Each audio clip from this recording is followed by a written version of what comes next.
అదేవిధంగా శాసన మండలి సభ్యులు ఏవిఎన్ రెడ్డి గారిని, అదేవిధంగా మిత్రుడు శ్రీపాల్ రెడ్డి గారిని, షేర్లింగంపల్లి శాసన సభ్యులు అరకపూడి గాంధీ గారిని, ప్రజాప్రతినిధులను, విద్యాశాఖకు సంబంధించిన అధికారులను, తెలంగాణ రాష్ట్రం యొక్క బలము బలగమైన మా టీచర్లను, విద్యార్థులందరినీ ఈ కార్యక్రమానికి ఆహ్వానించి తెలంగాణ రాష్ట్ర ప్రభుత్వం యొక్క ప్రాధాన్యత, రాష్ట్ర ప్రభుత్వ ఆధ్వర్యంలో నడుస్తున్న విద్యాశాఖ అని ఈ కార్యక్రమాన్ని ఏర్పాటు చేసినందుకు వారిని మనస్ఫూర్తిగా నేను అభినందిస్తున్నా. మిత్రులారా, చాలా మంది ముఖ్యమంత్రులు రెవెన్యూ శాఖను, ఫైనాన్స్ శాఖను, ఇరిగేషన్ శాఖను ముఖ్యమంత్రులు ఎప్పుడూ ఈ శాఖల్ని వాళ్ళ దగ్గర పెట్టుకుంటారు. కానీ ప్రజాప్రభుత్వంలో రెవెన్యూ శాఖను పొంగులేటి శ్రీనివాసరెడ్డి గారికి, ఆర్థిక శాఖను మిత్రులు బట్టి విక్రమార్క గారికి, సాగునీటి పారుదల శాఖను పెద్దలు ఉత్తమ్ కుమార్ రెడ్డి గారికి ఇచ్చి, మీ ముఖ్యమంత్రిగా, మీ సోదరుడుగా విద్యాశాఖను నా దగ్గర పెట్టుకున్నా.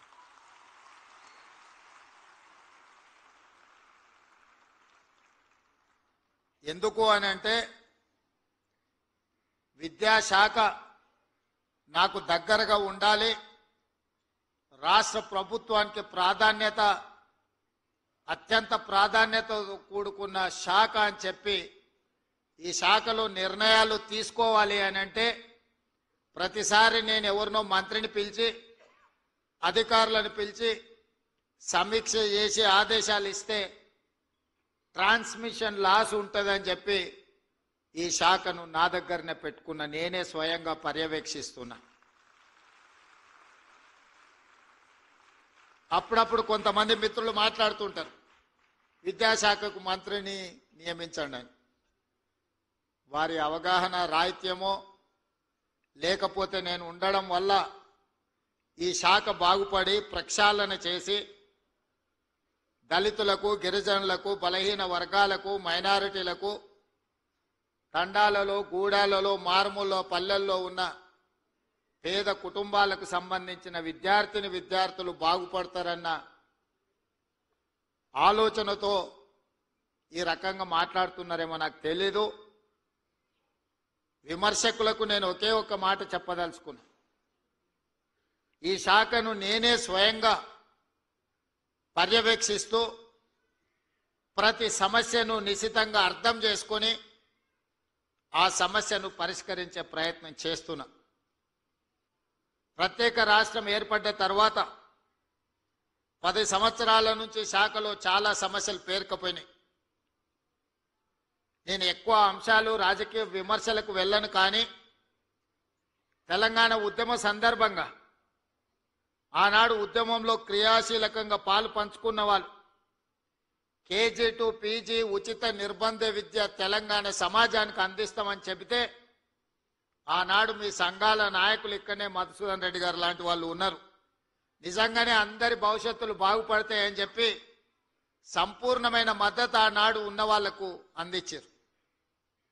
మరి తెలంగాణ రాష్ట్రం జూన్ 2, 2014 తర్వాత ఇక్కడున్న టీచర్లను, లెక్చరర్స్ని, ప్రొఫెసర్లను నేను అడుగుతున్నా, తెలంగాణ రాష్ట్రంలో ఆ 10 సంవత్సరాలు కేజీ టు పీజీ ఉచిత నిర్బంధ విద్య అమలు జరిగిందా, లేకపోతే మారుమూల ప్రాంతాలలో ఉన్న సింగిల్ టీచర్ పాఠశాలలు మూతబడ్డాయా? మీరే విశ్లేషించుకోండి అని చెప్పి నేను ఈ సందర్భంగా చెప్పదలుచుకున్నా. వివరాలు నాకంటే మీకు ఎక్కువగా తెలుసు. సమాజంలో చైతన్యం నిండిన, చైతన్యంతో కూడుకున్న ఆలోచన చేయగలిగిన ప్రభుత్వ ఉద్యోగులు ఎవరైనా ఉన్నారు అని అంటే ముందు వరుసలో మా ఉపాధ్యాయులు ఉంటారు అని నేను బలంగా నమ్ముతున్నా. నాటి తెలంగాణ ఉద్యమంలో ప్రతి ప్రాంతానికి ప్రతి గూడానికి జై తెలంగాణ నినాదాన్ని చేరవేసింది ఇక్కడ ఉన్న ఈ ఉపాధ్యాయులే అన్న సంగతి నాకు సంపూర్ణంగా తెలుసు. ప్రభుత్వంలో ఉండే శాఖలు కొన్ని ప్రాంతాలకు, కొన్ని పట్టణాలకు, కొన్ని నగరాలకు మాత్రమే పరిమితం అవుతారు. కానీ విద్యాశాఖకు సంబంధించిన టీచర్లు ప్రతి ప్రాంతానికి కరెంట్ ఉన్నా లేకపోయినా, ఆ ఊర్లో హనుమాన్ల గుడి ఉన్నా లేకపోయినా, ఏదో ఒక పాఠశాల ఒక టీచర్ ఆ ప్రాంతంలో ఉంటాడు. తనకు తెలిసిన సమాచారాన్ని ఆ ఊర్లో యథాలాపంగానో అనుకోనో ఏదో రకంగా అక్కడ ఉండే ప్రజలకు చెప్పి ప్రభావితం చేసే ప్రయత్నం చేస్తూనే ఉంటాడు టీచర్. ఆ విధంగా ఆనాడు వేలాది పాఠశాలలు తెలంగాణలో జయ జయ హే తెలంగాణ రాష్ట్ర గీతాన్ని ఆలపింపజేసి బడికొచ్చే పిల్లల్నే కాదు, బడికి తీసుకొచ్చే వాళ్ళ తల్లిదండ్రులను కూడా తెలంగాణ ఉద్యమం వైపు నడిపించి తెలంగాణ రాష్ట్రం వస్తే మీ పిల్లల భవిష్యత్తు బాగుపడుతుందని చెప్పి ఉద్యమాన్ని ప్రతి ప్రాంతానికి చేరవేసింది ఈ ఉపాధ్యాయులే. మరి తెలంగాణ రాష్ట్ర సాధనలో క్రియాశీలక పాత్ర పోషించిన ఈ ఉపాధ్యాయులు తెలంగాణ రాష్ట్రం వచ్చిన తర్వాత ఎన్ని సమస్యల్ని పరిష్కరించుకున్నారో ఈరోజు విశ్లేషించండి, ఆలోచించండి అని నేను సూచన చేస్తున్నా. 15-20 సంవత్సరాలు మీ ప్రమోషన్లు రాలే, 10 సంవత్సరాలు టీచర్ల బదిలీలు జరగలేదు, దాదాపుగా 7-8 సంవత్సరాలు టీచర్ల నియామకాలు జరగలేదు. 2017లో ఒక నోటిఫికేషన్ వస్తే మళ్ళీ 2024 సంవత్సరంలో 55 రోజుల్లో 11,000 మంది టీచర్ల నోటిఫికేషన్ కాదు, టెట్ పరీక్ష నిర్వహించి 11,000 మంది టీచర్ల నియామకాలు ఈ ప్రభుత్వంలో జరిగే వరకు టీచర్లను నియమించాలి, పేద పిల్లలకు విద్య నేర్పాలి, వాళ్ళని అవగాహనతో కూడుకున్న బాధ్యతాయుతమైన పౌరులుగా తీర్చిదిద్దాలి అని ఎందుకు ఆలోచన రాలేదో ఆనాటి పాలకులకు మీరే ఆలోచన చేయండి. ఇదే కాదు, పాఠశాలల్లో చదువుకుంటున్న పిల్లలకు డైట్ ఛార్జెస్ కానీ, పేద పిల్లలకు కాస్మెటిక్ ఛార్జెస్ పెంచాలన్న ఆలోచన, ధనిక రాష్ట్రమని సంవత్సరానికి 3 లక్షల కోట్ల రూపాయల బడ్జెట్ అని చెప్పిన పాలకులు పిల్లలకు ఒక మంచి భోజనం పెట్టాలి, వాళ్ళకు కొంచెం మెరుగైన వసతులు కల్పించాలి అని ఆనాటి పాలకులు ఆలోచన చేయలే. ఉపాధ్యాయుల యొక్క సమస్యల్ని పరిష్కరించలే. ఈ విధంగా విద్య సంపూర్ణంగా నిర్లక్ష్యానికి లోనవ్వడమే కాదు, వాళ్ళ ప్రజాప్రతినిధులు ప్రైవేటు యూనివర్సిటీలను పెట్టుకొని విద్యను పూర్తిగా వ్యాపారంగా మార్చి లాభసాటి వనరుగా మార్చుకొని విద్య మీద ఆధిపత్యాన్ని చెలాయించాలని ఆనాటి పాలకులు ప్రయత్నం చేసిండ్రు. యూనివర్సిటీలలో నియామకాలు జరగలేదు, ఇంటర్మీడియట్ కళాశాలలు మూతపడే పరిస్థితి వచ్చింది. ఇంటర్మీడియట్ ఎడ్యుకేషన్ అంటే అవసరమే లేదన్నంత నిర్లక్ష్యానికి లోనైంది ఆనాడు. యూనివర్సిటీలలో లెక్చరర్స్ కానీ, అసోసియేట్ ప్రొఫెసర్లు కానీ, అసిస్టెంట్ ప్రొఫెసర్లు కానీ, లేకపోతే ప్రొఫెసర్ల రిటైర్మెంట్ వయసు కూడా పెంచే ఆలోచన చేయలే. నైపుణ్యం కలిగిన అధ్యాపకులు, విద్యాబోధన చేయాల్సిన ఉపాధ్యాయులు రిటైర్ అయిపోతుంటే కొత్త నియామకాలు జరగలేదు. డైరెక్ట్గా ప్రొఫెసర్స్ను మనం నియమించలేం. లెక్చరర్స్ అసోసియేట్ అసిస్టెంట్ ప్రొఫెసర్లు కావాలి, వాళ్ళు ఆ తర్వాత ప్రొఫెసర్లు కావాలి. ఒక పరిణామ క్రమంలో ప్రొఫెసర్గా కావాలి అని అంటే 20-25 సంవత్సరాలు టీచింగ్ సైడ్ పనిచేసి ఉండాలి. మరి నియామకాలు జరగకుండా ఉన్న ప్రొఫెసర్లు రిటైర్ అయిపోతుంటే ఈ యూనివర్సిటీలు ఎందుకు ఉపయోగపడని, ఒకప్పుడు గొప్ప చరిత్ర కలిగిన 100 సంవత్సరాల పైగా ప్రపంచానికే సేవలు అందించి గొప్ప ప్రధానమంత్రులను, ముఖ్యమంత్రులను అందించిన ఉస్మానియా యూనివర్సిటీ మూతపడే పరిస్థితి వచ్చింది. కాకతీయ యూనివర్సిటీ ఈ దేశానికే గొప్ప గొప్ప ఇంజనీర్లను అందించిన కాకతీయ యూనివర్సిటీ కూడా కళా వైభవం కోల్పోయి కాలగర్భంలో కలిసిపోయే పరిస్థితులు ఆనాడు వచ్చినాయి. అందుకే మీ అభిమానంతో మీరు ఆదరించి మీరు అవకాశం ఇస్తే ఈనాటి ప్రజాపాలనలో విద్యాశాఖ నా దగ్గర పెట్టుకొని తక్షణమే మీ ప్రమోషన్లు, మీ బదిలీలు, మీ కుటుంబ సమస్యల్ని ప్రతి సమస్యను పరిష్కరించడం ద్వారా లక్షలాది మంది విద్యార్థులకు మీరు గొప్పగా విద్య నేర్పుతారని నమ్మకంతో ప్రతిసారి మిమ్మల్ని కలవడం, మీతో మాట్లాడడం, టీచర్ల నియామకాలే కాదు మీ ప్రమోషన్ల సందర్భంలో కూడా ఎల్బీ స్టేడియంలో సమావేశం పెట్టి మీ అందరితో కలిసి మాట్లాడడం జరిగింది. మీ సంఘాలు ఎప్పుడు వచ్చినా ఏ సమస్యను లేవనెత్తినా అందరితో మాట్లాడుతూ వీలైనంత మేరకు వాటిని పరిష్కరిస్తూనే వస్తున్నాం. ఎక్కడైనా కొంత ఆలస్యం అయి ఉండొచ్చు కానీ ఏ పని కూడా ఆగిపోలేదు. మరి ఈరోజు ఈ తెలంగాణ వచ్చిన తర్వాత మరి ఇక్కడ ఉన్న ఉపాధ్యాయులు చెప్పాలి, గురు పూజోత్సవ కార్యక్రమం తెలంగాణ రాష్ట్రంలో ఎప్పుడైనా జరిగిందా? జరిగితే దానికి ముఖ్యమంత్రి వచ్చిందా? మీరు ఒక్కసారి ఆలోచన చేయండి.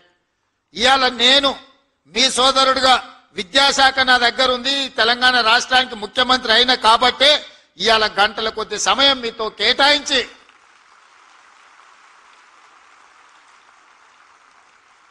మా తెలంగాణ రాష్ట్ర పునర్నిర్మాణంలో మా ఉపాధ్యాయుల యొక్క పాత్ర ఎనలేనిది.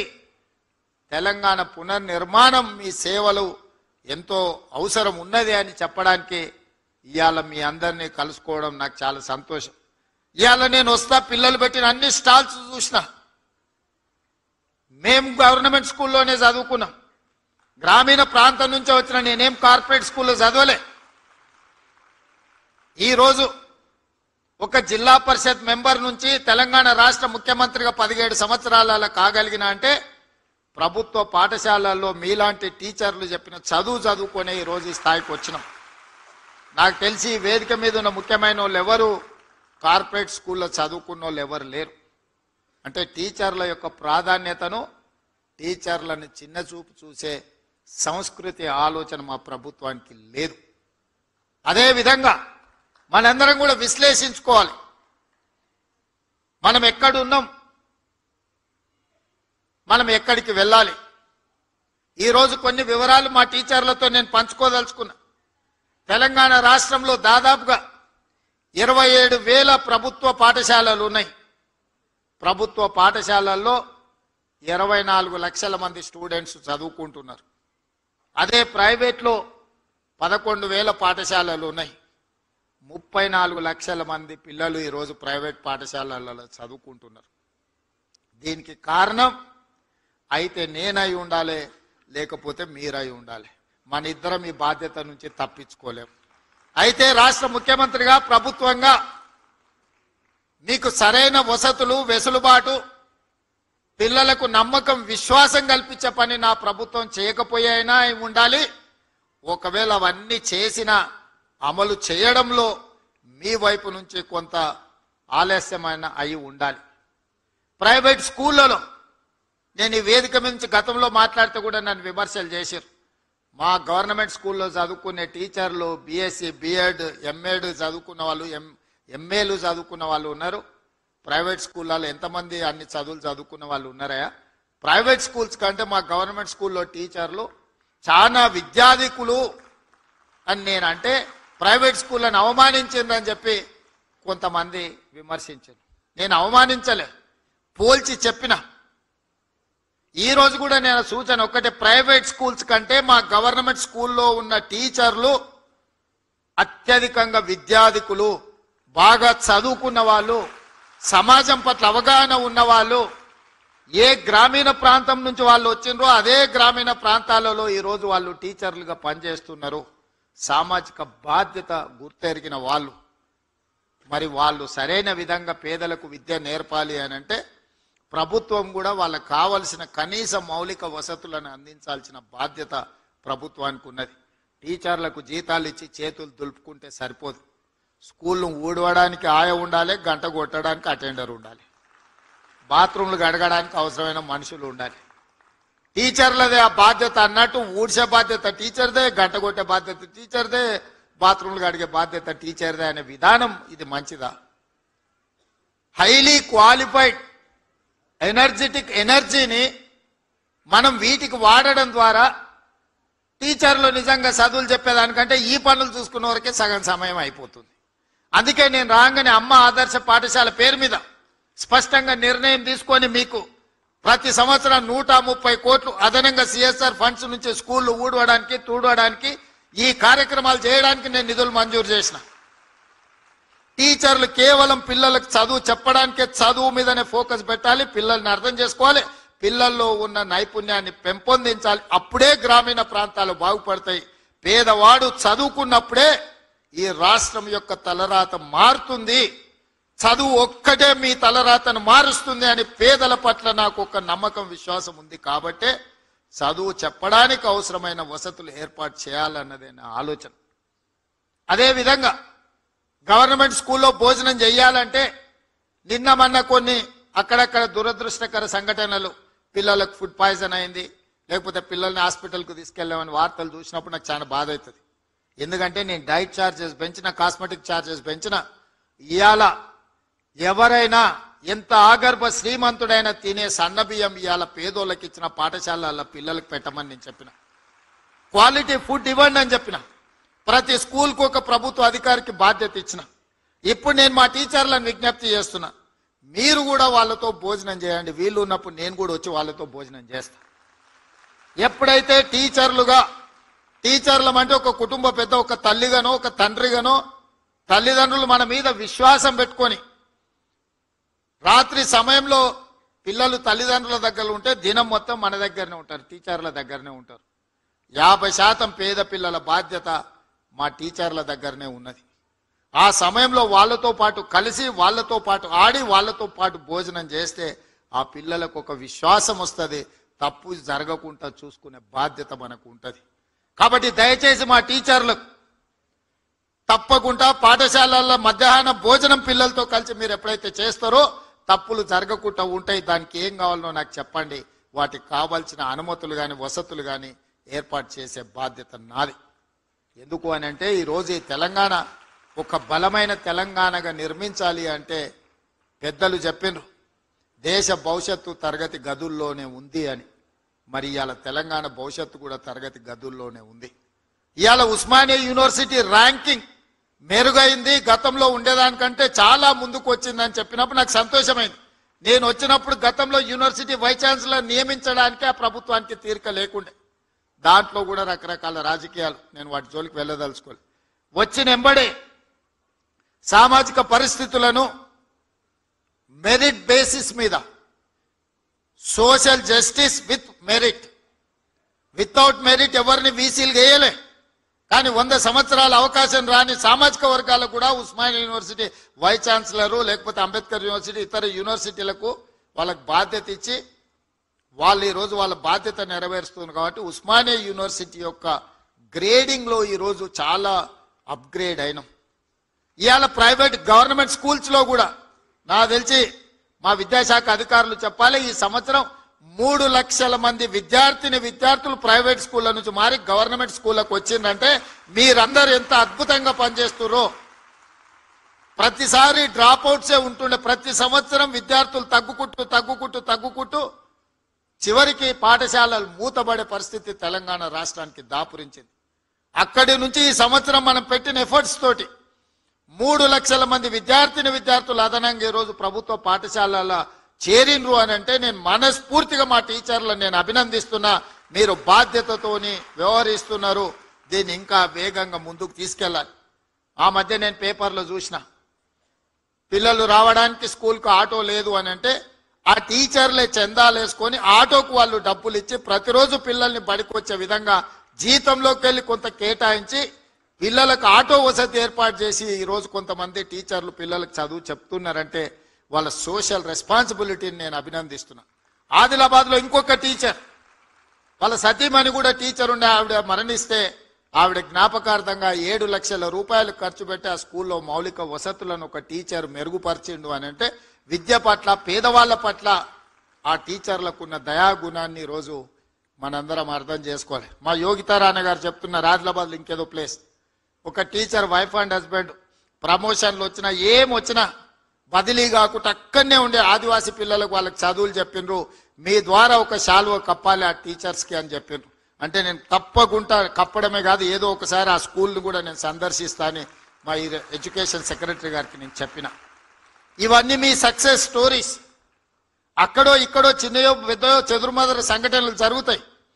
95% మనం ఎఫెక్టివ్గా పనిచేసినా 95% మంచి వాళ్ళు ఉన్నా 2% 3% అనుకోని తప్పిదాలు జరిగితే ఆ 2-3% మన శాఖకు మచ్చ తెచ్చిపెట్టే పరిస్థితి ఉంది. చాలా మంది నాకు సూచన చేసిరు, most controversial subject education department, నువ్వు ఆ శాఖ ఎవరికన్నా ఇచ్చేసి అన్న వేరేది ఏదన్నా తీసుకో అని. అంటే నేను చెప్పిన లేదు, ఈ శాఖ నా దగ్గరనే పెట్టుకుంటా, కాంట్రవర్సీ అయినా పర్వాలేదు, ఏదో తేల్చుదామనే నేను డిసైడ్ అయినా. మా అక్నూరు మురళి గారు ఉన్నారు, సార్ అన్నీ బాగానే ఉన్నాయి కానీ ప్రభుత్వ పాఠశాల అంటే 1వ తరగతి నుంచి చదువు చెప్తారు, నర్సరీ ఎల్కేజీ యూకేజీ ప్రైవేట్లో చదువుకున్నాక 1వ తరగతికి మన దగ్గరికి ఎందుకు వస్తారని ఆ సమస్య నాకు అర్థమైంది. అందుకే ఆలోచన చేసి మా ఎడ్యుకేషన్ కమిషన్, ఇంతవరకు ఎప్పుడు ఎడ్యుకేషన్ కమిషన్ లేదు తెలంగాణకి, first time education commission appoint చేసి ఇష్యూస్ని అడ్రస్ చేయడమే కాకుండా అక్నూరు మురళి గారు చేసిన సూచనల మేరకు ఈరోజు నర్సరీ ఎల్కేజీ యూకేజీ కూడా మనం తీసుకొని పేదలకు చదువు చెప్పాలి అన్న ఆలోచన ఈరోజు చేస్తున్నాం. ఎందుకంటే ఈ 3 సంవత్సరాలు ప్రైవేట్ స్కూల్కి వెళ్ళిన పిల్లలు మళ్ళీ గవర్నమెంట్ స్కూల్కి రావాలి అని అంటే రాలేరు. పేదోళ్ళు కూలి పని చేయడానికి, ఉపాధి హామీ పనులు చేయడానికి సిద్ధపడి సంపాదించింది పిల్లల చదువుల కోసం ఖర్చు పెడుతున్నారు. పిల్లల చదువు పట్ల తల్లిదండ్రులకు శ్రద్ధ పెరిగింది. అవసరమైతే 10 రూపాయలు ఖర్చు పెట్టుకుంటాం, ఓ పూట తినకపోయినా సరే మా పిల్లలకు మంచి చదువు చెప్పించాలని ఈరోజు తల్లిదండ్రులలో ఒక చైతన్యం వచ్చింది. నేను అడుగుతున్నా ఈరోజు మా ఉపాధ్యాయులను, ఆ చదువు మనం చెప్పలేమా, ప్రైవేట్ స్కూళ్ళకి ఎందుకు పోవాలి వాళ్ళు పేదవాళ్ళని నేను అడుగుతున్నా. మన దగ్గర శక్తి లేదా, మన దగ్గర చిత్తశుద్ధి లేదా? ఈ ప్రభుత్వం మీరు అడిగితే ఇబ్బంది ఏమైనా ఉందా? అందుకే ఈరోజు ఈ వేదిక మీద నుంచి ఉపాధ్యాయులకు అందరికీ నా విజ్ఞప్తి ఒకటే, మనం ప్రతిన బూనుదాం, ప్రైవేట్ స్కూళ్ళ కంటే కార్పొరేట్ కాలేజీల కంటే నాణ్యమైన విద్యను పేదలకు అందిద్దాం. విద్య ఒక్కటే తలరాతను మారుస్తుంది. ఇవాళ పంచడానికి భూములు లేవు. పేదవాడు బాగుపడాలి, పేదవాడు సమాజంలో రాణించాలి అని అంటే విద్య ఒక్కటే ప్రామాణికం. ఇవాళ సిలికాన్ వ్యాలీని మన వాళ్ళు శాసిస్తున్నారంటే ఇంజనీరింగ్ గ్రాడ్యుయేట్స్ మన దగ్గర చదువుకున్నందుకే సిలికాన్ వ్యాలీని మనం ఈరోజు శాసిస్తున్నాం. దానికి కారణం విద్య. అందుకే ప్రపంచ దేశాలలో జరుగుతున్న మార్పులు చేర్పులను అన్నిటిని దృష్టిలో పెట్టుకొని ఈరోజు మనకు మనమే ఇక్కడ చదువుకోవడం కాదు, ఇతర దేశాలలో ప్రతి సంవత్సరం 200 మంది టీచర్లను సింగపూర్, సౌత్ కొరియా లాంటి దేశాలకు మిమ్మల్ని పంపించి అక్కడ విద్యను స్టడీ చేయడానికి మీ టీచర్లను విదేశాలకు పంపడానికి ఈరోజు మా ప్రభుత్వం నిర్ణయం తీసుకున్నది. మనం మన కోసం మనం పోటీ పడడం కాదు, మన పక్కలుండే ఊరును చూసి పోటీ కాదు, ప్రపంచ దేశాలతోనే విద్యలో మనం పోటీ పడాలి. ఈరోజు సింగపూర్ లాంటి, సౌత్ కొరియా లాంటి, జపాన్ లాంటి దేశాలు అభివృద్ధి చెందడానికి కారణం ఏంది? ఇలా జర్మన్ అభివృద్ధి చెందడానికి కారణం ఏంది? ఈరోజు చైనా అభివృద్ధి చెందడానికి కారణం ఏంది? అక్కడున్న విద్యార్థులకు నాణ్యమైన విద్యను అందించడమే కాకుండా ఒక పట్టుదలను నేర్పడం వల్ల ఆయా దేశాలు ప్రపంచంలో వేగంగా అభివృద్ధి పదం వైపు నడుస్తున్నాయి. మరి వాటన్నిటిని కూడా మనం వినడమే కాదు, చూడాల్సిన అవసరం ఉంది. అందుకే 1,20,000 మంది టీచర్లు ఈరోజు తెలంగాణ రాష్ట్రంలో ఉన్నారు. ఇందులోకి వెళ్ళి ప్రతి సంవత్సరం ఒక 200 మంది టీచర్లను ఇనీషియల్గా ఇతర దేశాలకు పంపించి అక్కడున్న పరిస్థితులను మీరు స్టడీ చేసి ఒక అవగాహనతోనే వెనక్కి రావాల్సిన అవసరం ఉంది. టీచర్లు అందరికీ కూడా ఈరోజు మర్రి చెన్నారెడ్డి దీంట్లో మనం ఓరియంటేషన్ క్లాసెస్ తీసుకుంటున్నాం టీచర్స్కి. ఎందుకు అనంటే నైపుణ్యం పెంచుకోవాల్సిన అవసరం ఉంది.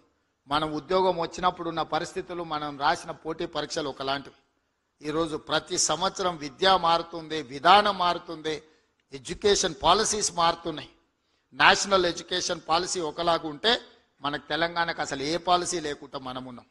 అందుకే మొన్న నేను ఆర్డర్ ఇచ్చిన, తెలంగాణ ఎడ్యుకేషన్ పాలసీని ప్రిపేర్ చేయండి అని పెద్దలు కేశవరావు గారిని చైర్పర్సన్గా పెట్టి కడేం శ్రీహరి గారిని, అక్నూరు మురళి గారిని, మా ఎడ్యుకేషన్ డిపార్ట్మెంట్లో ఉన్న అధికారులను కలిపి తెలంగాణ ఎడ్యుకేషన్ పాలసీ చేయడానికి ఒక కమిటీని అపాయింట్ చేసినాం.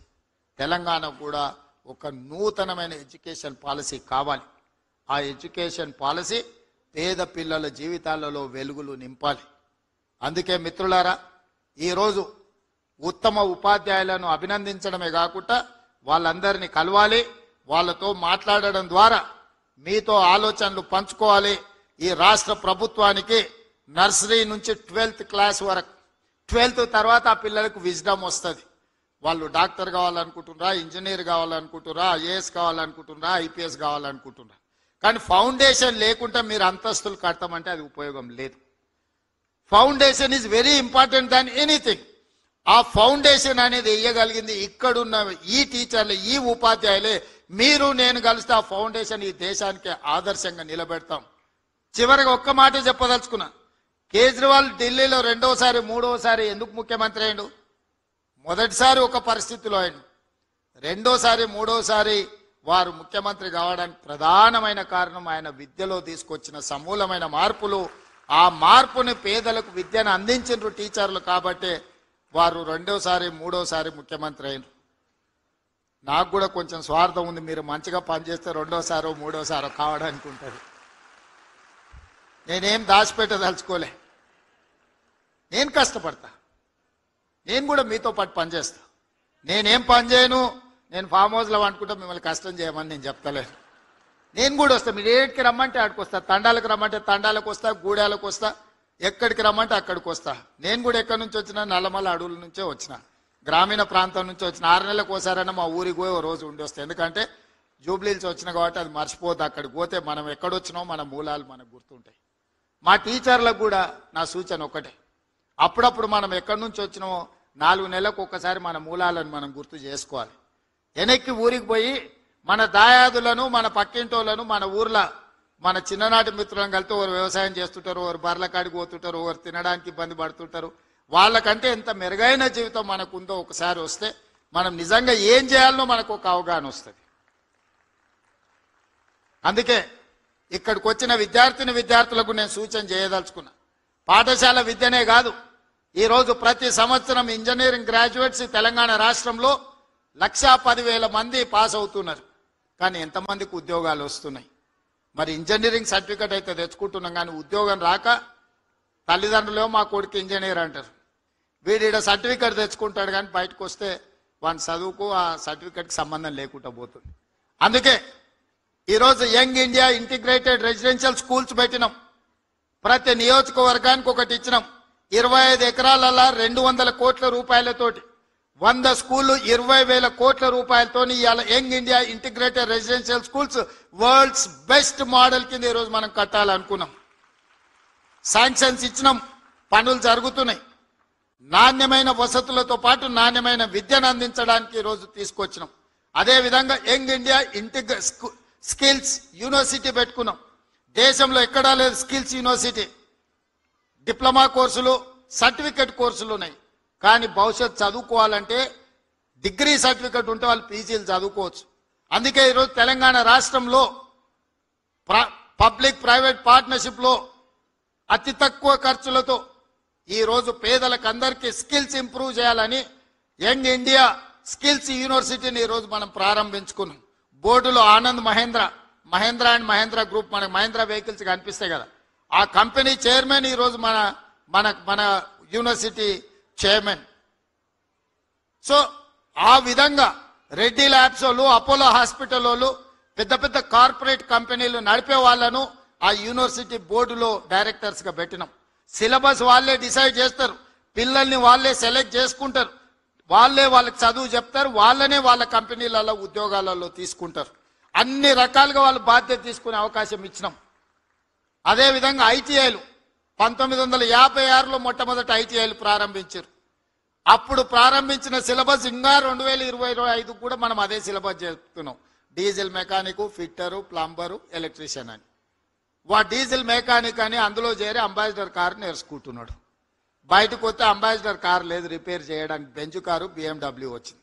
అంబాసిడర్ కారు రిపేర్ చేయాలంటే ఫామ్ హౌస్కి పోతే తప్ప ఇంకేడా అంబాసిడర్ కారు దొరకలేదు. ఏం చేసుకోవాలా చదివి మీరు చెప్పుండ్రి. ప్లంబర్, ఎలక్ట్రీషియన్ వాళ్ళు నేర్చుకుంటున్న చదివేంది, వాళ్ళు బయటకు వస్తే ఉన్న అవకాశాలేంది. అందుకే ఈరోజు 65 ఐటీఐలు ఉన్నాయి తెలంగాణ రాష్ట్రంలో. వాటిని చూసిన తర్వాత నేను టాటా కంపెనీతో మాట్లాడినా, టాటా చైర్మన్తో మాట్లాడి ఒక అవగాహనకు వచ్చిన. ఈ ఐటీఐలు కాలగర్భంలో కలిసిపోతున్నాయి. 40-50 ఏళ్ల కింద మాకు అవసరమైన సాంకేతిక నైపుణ్యాన్ని నేర్పించడానికి సిలబస్, ఇన్స్ట్రక్టర్స్ సెలెక్ట్ చేసుకున్నారు. ఇది కుదరదు, దీన్ని మార్చాలని టాటా కంపెనీతో మాట్లాడుకొని 2400 కోట్ల రూపాయలు ఈరోజు టాటా కంపెనీ దాన్ని అప్గ్రేడ్ చేయడానికి పెట్టారు. ఇవాళ ఐటీఐలను అడ్వాన్స్డ్ టెక్నాలజీ సెంటర్స్, ఏటీసీలు. ఈరోజు అసలు అక్కడ ఉన్న సాంకేతిక నైపుణ్యం, అక్కడ పెట్టిన ఎక్విప్మెంట్ చూస్తే నాకే కళ్ళు చెదిరిపోయేటంత లేటెస్ట్ టెక్నాలజీని పెట్టిండ్రు. ట్రైనర్స్ ట్రైనింగ్ పెట్టిండ్రు, ఇన్స్ట్రక్టర్స్ వాళ్ళే ట్రైనింగ్ ఇస్తారు. 10 సంవత్సరాలు టాటా కంపెనీనే ఈ 100 ఏటీసీలను ప్రతి కాన్స్టిట్యున్సీకి ఒక ఏటీసీ పెట్టండి, ప్రతి సంవత్సరం ఒక 2000 మంది విద్యార్థులను తీసుకొని వాళ్ళకి ట్రైనింగ్ ఇవ్వండి. ఈ రోజు సాంకేతిక నైపుణ్యం ఉంటే ఉద్యోగ ఉపాధి అవకాశాలు మెరుగుగా ఉన్నాయని చెప్పి ఈ రోజు టాటా కంపెనీని ఒక జాయింట్ వెంచర్ కింద తెలంగాణ రాష్ట్ర ప్రభుత్వం ఏటీసీలను ప్రారంభించింది. ఒలింపిక్ గేమ్స్ మీరు అందరు చూసారు. 140 కోట్ల జనాభా ఉంది, ఒక గోల్డ్ మెడల్ రాలే. మా పిల్లలు బాగా వినాలి, మా స్కూల్ స్టూడెంట్స్. ప్రపంచంలోనే అత్యధిక జనాభా ఉన్న దేశంగా గుర్తింపు పొందిన భారతదేశం 18 ఏళ్ల నుంచి 35 ఏళ్ల మధ్యలో 60% జనాభా ఉన్న భారతదేశం ఒలింపిక్స్ లో ఒక గోల్డ్ మెడల్ తీసుకురాలి. ఇది మన అందరికి అవమానం కాదా? దేశానికి అవమానం అయితే మనకు కూడా అవమానం అయినట్టే కదా. సౌత్ కొరియా పోయినా నేను, చిన్న దేశం, ఒక సౌత్ కొరియన్ స్పోర్ట్స్ యూనివర్సిటీకి పోయినా. 30 ఎకరాలు ఉంది. మన ఉస్మానియా యూనివర్సిటీ 1600 ఎకరాలు ఉంది అనుకుంటా. మరి ప్రొఫెసర్ కాసిం గారు చెప్పాలి, 1600 ఎకరాలు ఉంది. 1600 ఎకరాలు ఉన్న Osmania university, south Korean sports university 30 ఎకరాలు ఉంది. ఆ దేశానికి 32 గోల్డ్ మెడల్స్ వస్తే 16 మెడల్స్ ఆ ఒక్క యూనివర్సిటీ తీసుకొచ్చింది. ఒక అమ్మాయి నాకు తీసుకొచ్చి పరిచయం చేసి, ఏదో అమ్మాయి నాకు బొకే ఇస్తుందేమో అనుకున్నా. బొకే ఇచ్చిన తర్వాత ఆ అమ్మాయికి నేను శాలువ కప్పాల్సి వచ్చింది. ఆ అమ్మాయి ఆర్చరీలో ఒలింపిక్స్ లో 3 గోల్డ్ మెడల్స్ సాధించింది.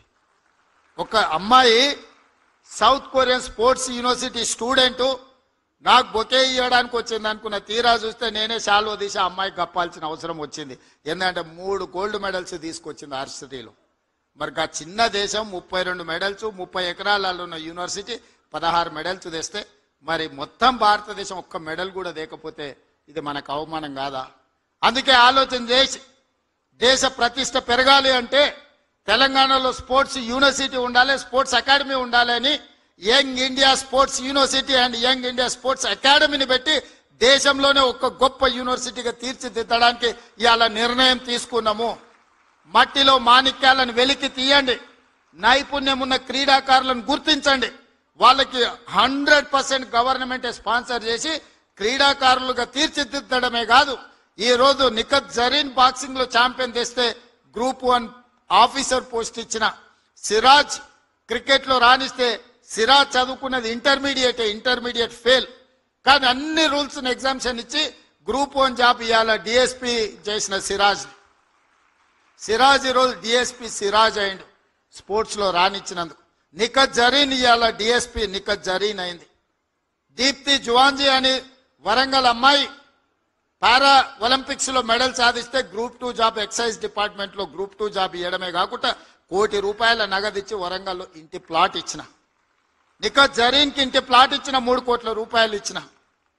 ఇవన్నీ ఎందుకు చెప్తున్నా అంటే ఇక్కడ ఉన్న ఉపాధ్యాయులందరికీ నా సూచన ఒక్కటే, గ్రామీణ ప్రాంతాలలో ఉన్న క్రీడల్లో ఆసక్తి ఉన్న పిల్లల్ని గుర్తించండి, దాంట్లో ప్రోత్సహించండి. ప్రత్యేకంగా ఈరోజు మనం ఎస్టాబ్లిష్మెంట్ చేస్తున్న కేజీబీవీలలో ఇతర ప్రాంతాలలో పిల్లలందరినీ ఒక ఇంటిగ్రేట్ చేసి స్పోర్ట్స్ లో వాళ్ళని రాణించే విధంగా ఎంకరేజ్ చేయాలని. చదివితేనే ఉద్యోగం కాదు, చదివితేనే భవిష్యత్తు కాదు, క్రీడల్లో రాణిస్తే కూడా భవిష్యత్తు ఉంటుందని పిల్లలకు బోధించండి, గుర్తించండి పిల్లలో ఉన్న నైపుణ్యాన్ని. పిల్లల్ని నిశితంగా మీరు గమనించండి, ఆ పిల్లలకి ఏం